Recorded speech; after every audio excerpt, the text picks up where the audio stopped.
Welcome to Desire. We look at the designs of one Italian master, Armani, a luxury cruise on the Queen Mary, drive in style in an Italian masterpiece, or just hang one on your wall. Whatever your heart's desire. But first, if you're contemplating a luxury stopover in London, you won't find many hotels as accommodating as the Landmark. Voted the city's best hotel by the London Tourist Board, this heavenly haven is one of the last great Victorian railway hotels, constructed during the golden age of the steam train. During the two world wars, it became a hospital and was bought by the present owners 10 years ago, when it was extensively renovated and refurbished. From a business perspective, the London Tourism Awards are vital. They don't just look at customer service and the things you see front of house. They look behind the scenes at how an organisation invests in its product, the staff training and development, how they try and gain repeat business. So it doesn't just look at the bedrooms and the furnishings, it looks at the whole organisation and the way it runs itself.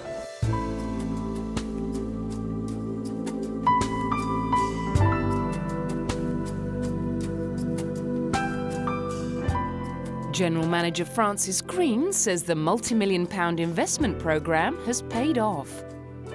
Since we took over the hotel in August '95, we probably spent close to £4 million on various renovations and upgrades, and that's going to be followed by another £4 million coming and starting at the end of this month, which will go on for another 4 years. I mean, the costs never stop. We have a turnover in excess of 32 million, and we convert to about 47% of that down to profit.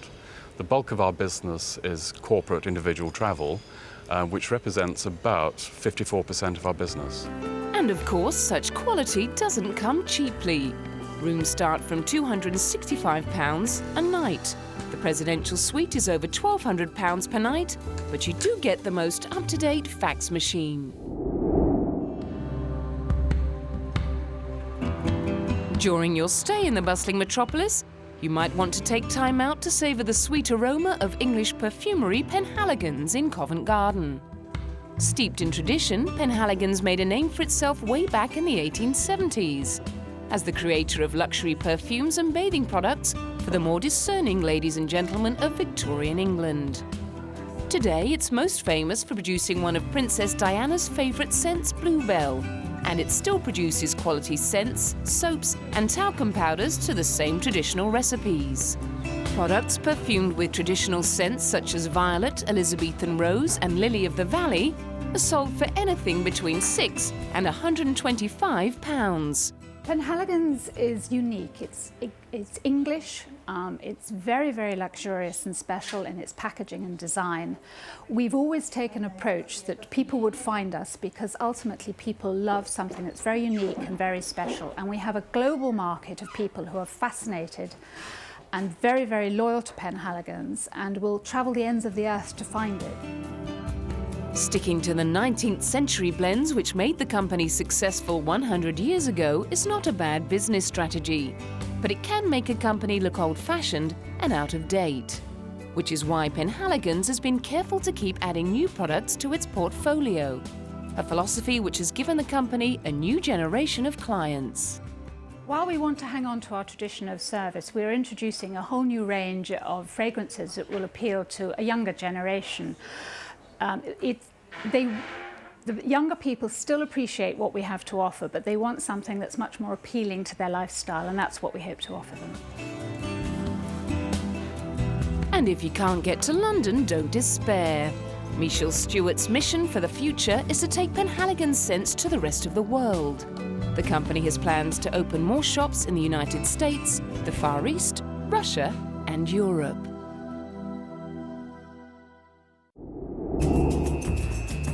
And while you've got the credit card out, it might be a good idea to stock up on presents at Kensington's annual luxury gift fair. It's a quintessential British event where the traditional mixes merrily with the contemporary. Some 450 exhibiting companies show off their goods to shoppers, traders and the media. Over 30,000 people visit the fair over the course of its 3-day run, each with an average spend of just under £1,000. From a business perspective, the show is invaluable to smaller exhibiting companies. It gives our company a lot more credibility to be at a fair because we're a mail order company. It's the only opportunity we have to be face-to-face with our customer. And even from a trade point of view, it's a fantastic place for buyers to see you. I think there were 8,000 people here yesterday. And to have access to that many people in this confined space is a fantastic opportunity. However, getting a place at the fair is not easy. Only the creme de la creme of the gifts market are considered. We have a vetting committee who look at each application to exhibit here. We judge them on criteria of presentation, suitability of product, and also whether their range suits the expectations of the visitor. And of course, we're looking at unashamedly the luxury end of the market to meet the expectations of the AB1 consumer who will be here. And whether you're in pursuit of that ultimate gourmet experience, or just looking for that gorgeous little something for the loved one that has everything, organisers promise visitors to the fair won't be disappointed.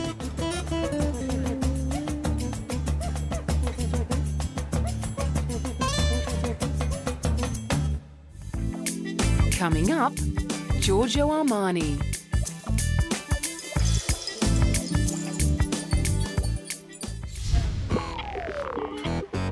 If all that London shopping leaves you feeling hot and thirsty, why not skip over to Italy for a vodka on the rocks with a difference?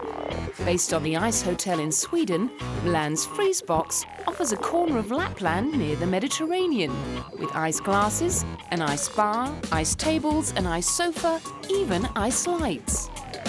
Made of 50 tons of crystal clear ice carried from the River Torn 200 kilometres north of the Arctic Circle, the ice bar offers a new take on dressing up for the evening.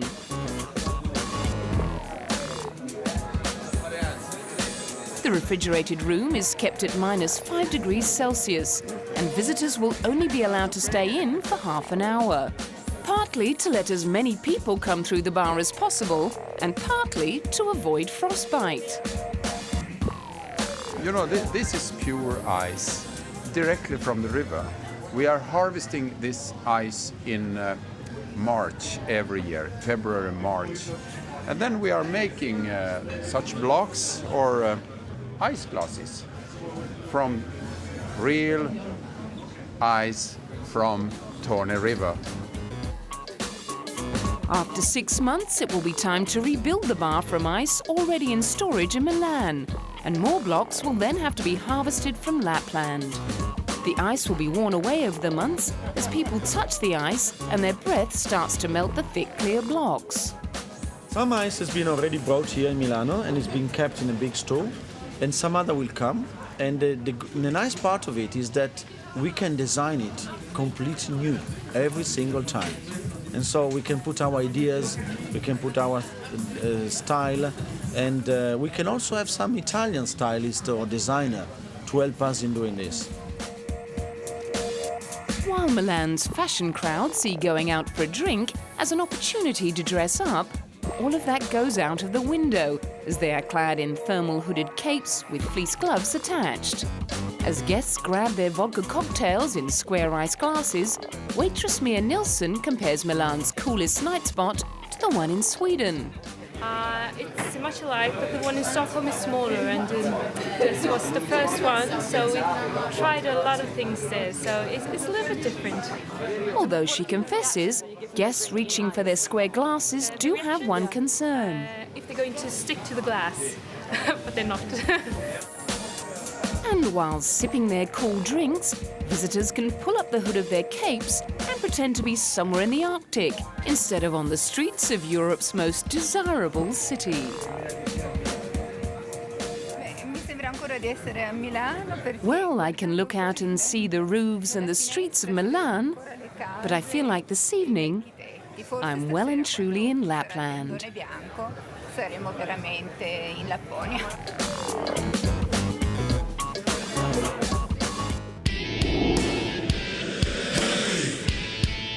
If If it weren't for the fact he couldn't stand the sight of blood, another of Italy's major attractions may well have ended up sewing stitches of a different kind. But with an empire estimated by Forbes magazine to be worth $2 billion a year, Giorgio Armani clearly made a wise decision to ditch medicine in favour of becoming a department store window dresser in 1961. Not that he became an overnight sensation. Born in Piacenza, Italy in 1934, Armani worked for 9 years in well-known fashion house Nino Cerruti before finally setting up shop with partner Sergio Gagliotti. Hello magazine wrote that the menswear business was originally funded with the meagre proceeds raised by selling their Volkswagen in 1974.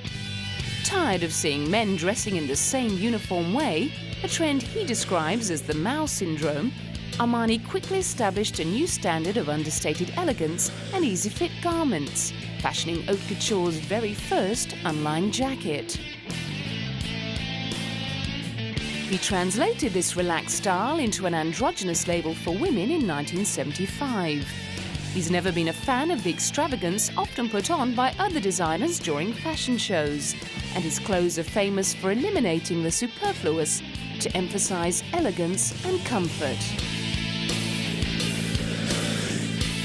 His mastery of style really came to the fore a few years later with the Armani Power Suit, underpinning the boardroom power of both male and female go-getters during the economic boom of the early 1980s.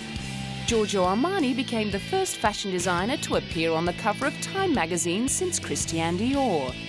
A determined go-getter himself, he became one of the first designers to actively approach celebrities about wearing his designs, and confirmed Armani fans include LA Lakers coach Pat Riley and film stars Jodie Foster, Sophia Loren and Michelle Pfeiffer.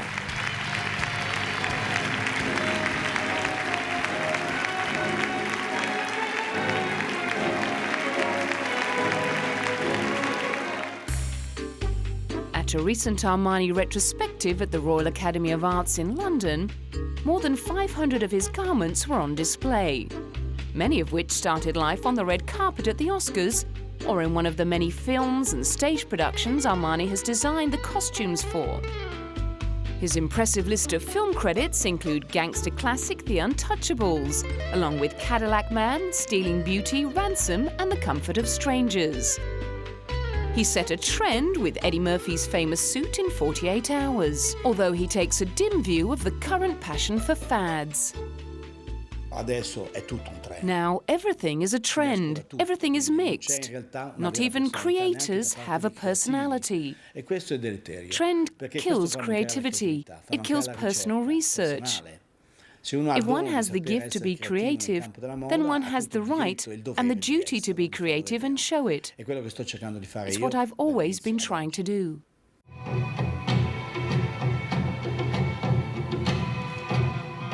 And he has no intention of retiring from the fashion forefront. No, io so che alla mia età molta gente è già in pensione, però la vedo molto triste la gente in pensione. I know that people of my age retire.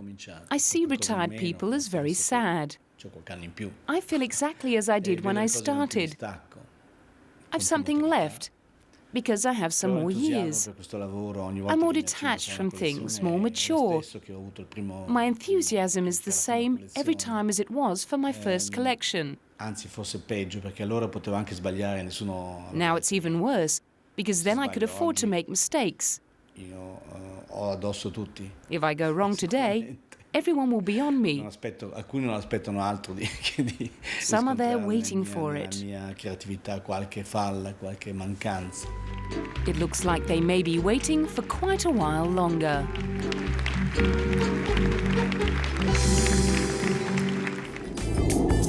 Coming up, Michelangelo.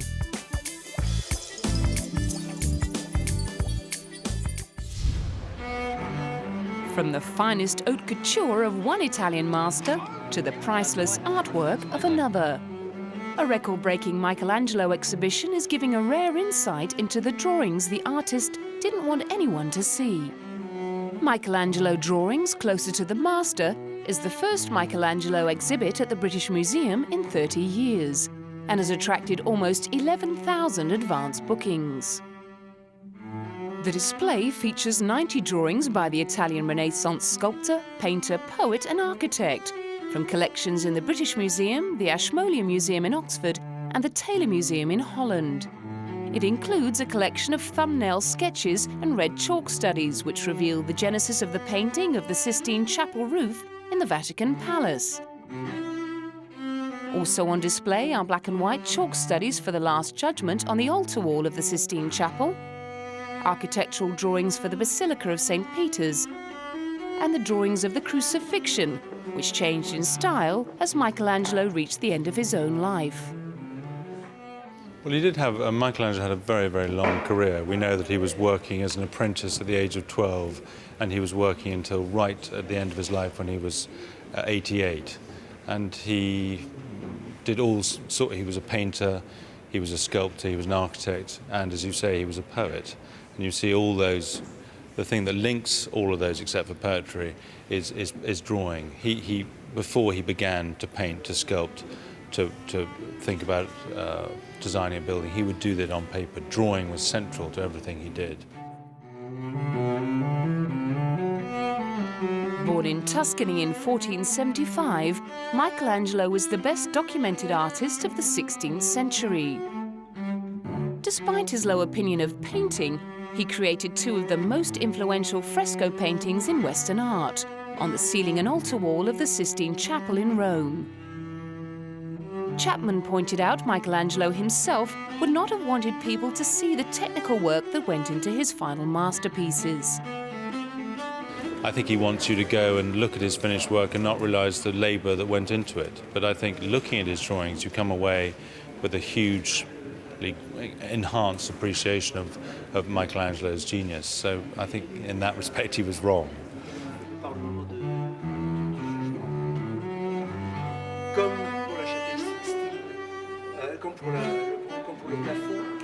Chapman believes the collection at the British Museum sheds a unique light on the man behind the masterpieces and his techniques.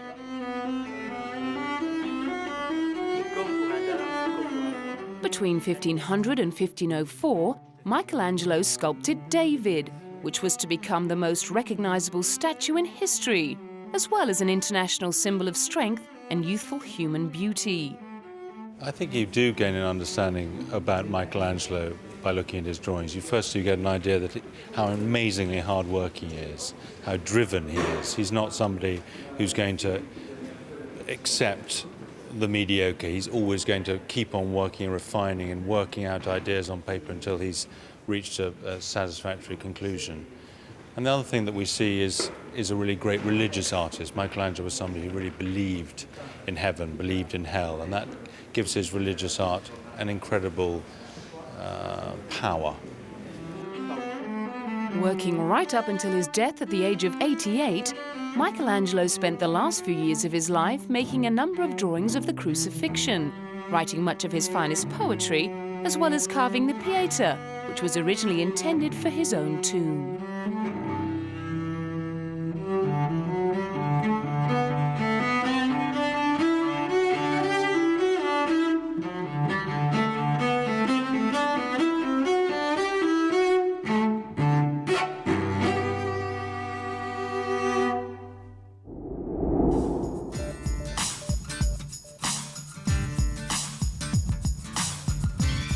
Having acquired a taste for Italian craftsmanship, you might want to drive away in one of these. 35 historic Ferraris dating from 1951 to 1989 went on auction at the exclusive Swiss resort of Gstaad. The top lot, a 1961 Ferrari 250 GT, fetched over 1.5 million Swiss francs. Yellow, blue, white, silver, black, and of course red. There was one for every taste at Bonham's annual Ferrari sale in the exclusive Swiss resort.